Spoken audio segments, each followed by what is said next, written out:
In this video, we're going to take a look at a brown ink by Diamine, a part of their 150th anniversary series, Espresso. Now, as always, there's timestamps down below so you can skip around, but if you've got the time, I'd appreciate you checking out the entire video. Also down in the description is a link to the brown ink playlist, so if you wanted to see more of them, you could find that there. I'm an ink guy, and let's get into the first writing sample done on 90 GSM Clairfontaine. No bleeding, no ghosting.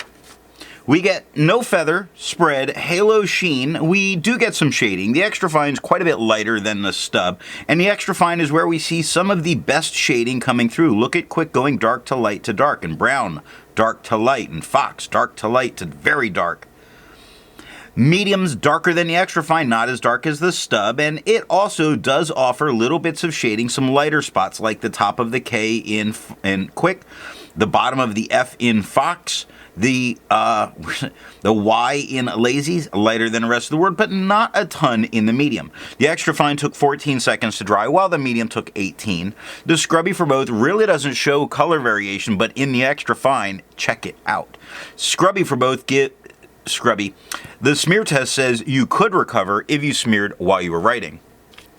To have a range of experience with this ink, all of the writing samples are done with a Jinhao 159 with a 1.1 stub, a Jinhao X450 with a medium, and a Jinhao X750 with an extra fine. Then a D-like Alpha with a medium nib was inked up, used for a day, and used to take the notes for this video. The next writing sample is done on 52 GSM Tomoe River. No bleeding, no ghosting. We get no feather, spread, halo sheen, and no shade, though the extra fine is quite a bit lighter than the stub. The medium's the same tone as the stub. The extra fine took 21 seconds to dry, while the medium took 26. Scrubby for both give no color variation because there is none, and the smear test you could not recover if you smeared while you were writing. I agree with Vita. There's a lot to learn by doing multiple chromatographies. The one on the left is done the way it's supposed to be done. A line of ink is put down, and then it's put into water for 10 to 15 seconds. And what we see is this very light brown pushing its way up evenly, so it shows it wants to grab a hold of the paper, and the brown all gathered up at the top, but we only see that one tone. Now the one on the right that's let dry for 10 minutes before it's put into water, we see a lot of that lighter brown at the bottom, the rest pushing its way up. Now the thing is, I originally thought this might be two different tones. It's not, because we don't get nearly as much of the darker brown at the top as we did with the first one. So it's just that as it gathers, it gets darker, and it is really a lighter tone on a majority. But what we do see showing through here is a little spots of orange. If you just take a close look, you see little orange spots. So I believe this to be a very light brown with a little bit of an orange mixed in to make that brown the way it goes. It's quite interesting. I'm not sure how much to expect in resistance for this ink though. The next writing sample is done on 80 GSM Rhodia dot pad. No bleeding, no ghosting. We get no feather, spread, halo sheen. We get one or two spots of shading with the extra fine, and that's it. Almost none, really. The extra fine is quite a bit lighter than the stub, while the medium's the same tone as the stub. Extra fine took 16 seconds to dry, while the medium took 19. Scrubby for both give no color variation. Again, the extra fine did have a few spots that were darker. And the smear test you could recover if you smeared while you were writing. Resistance tests are done to see how this ink could be expected to perform on a page, and more importantly, how hard it may be to clean from your pen. The smear is allowed to dry for 3 days before testing it. Looking at the highlighter, I would not use this in a note-taking situation. That's a lot of blowout, and I'm really worried about losing important information.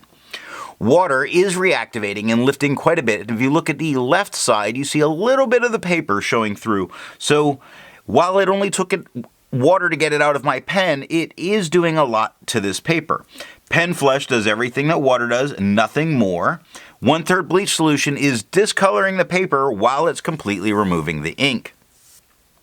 The next writing sample is done on yellow Rhodia paper. Sometimes with an ink, I really want to see if I can get a different tone of it, and I use the yellow Rhodia a lot for myself at work, and I use it in the testing to be able to see what it would look like. Not that I think that brown ink would be used in most professional settings. What I see is very opaque with no change in color, tone, any of it for having a yellow paper. So it's very consistent in that way, which is good to know. For the inks tested, the average viscosity is 2.5, and the realm of normal is 2.1 to 2.9. Diamine's 150th Anniversary Espresso has a viscosity of 2.03, so it is a wet ink. If you're interested in how the viscosity tests and all that's done, then down in the description is a link to that video. The next writing sample is done on original crown mill paper. No bleeding, no ghosting. We get no feather, spread, halo sheen, no shade. The extra fine is lighter than the stub, while the medium's darker than the stub. The extra fine took 9 seconds to dry, the medium took 12. Scrubby for both give us no color variation. We're not getting any. And the smear test, I do not think you could recover if you smeared while you were writing. For the inks tested, the average dry time was 17 seconds, and the realm of normal was 13 to 21 seconds. Diamine's Espresso has an average dry time of 19 seconds, so it's normal. The last writing sample is done on black and red paper. No bleeding, no ghosting. We get no feather, spread, halo sheen, no shade. The extra fine's quite a bit lighter than the stub, while the medium is just a hair darker than the stub. The extra fine took 11 seconds to dry, while medium took 13. Scrubby for both say no color variation. We don't get it in the writing, and the smear test, you could recover if you smeared while you were writing. Instead of finding inks that look like Diamine's Espresso, I'd prefer to find an ink that complements its color on the page. I decided to go with a nice magenta for this, by Diamine Syrah. If you'd prefer a different complement color, then down in the description are links to those playlists. So what do I think of Diamine's 150th Anniversary Espresso? I like Diamine inks, and I like brown inks. This one just doesn't speak to me. It's the same Diamine quality that I'm used to, but the ink for me is a simple no. I'm glad I sampled it, and I couldn't see having a bottle. So what nib and pen would give the best writing experience with this ink?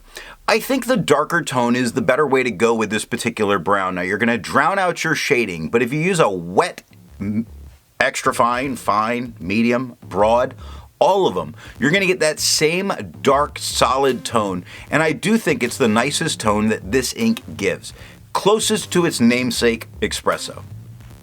I hope you got something out of this video, and in the next video, we're going to take a look at Platinum Violet.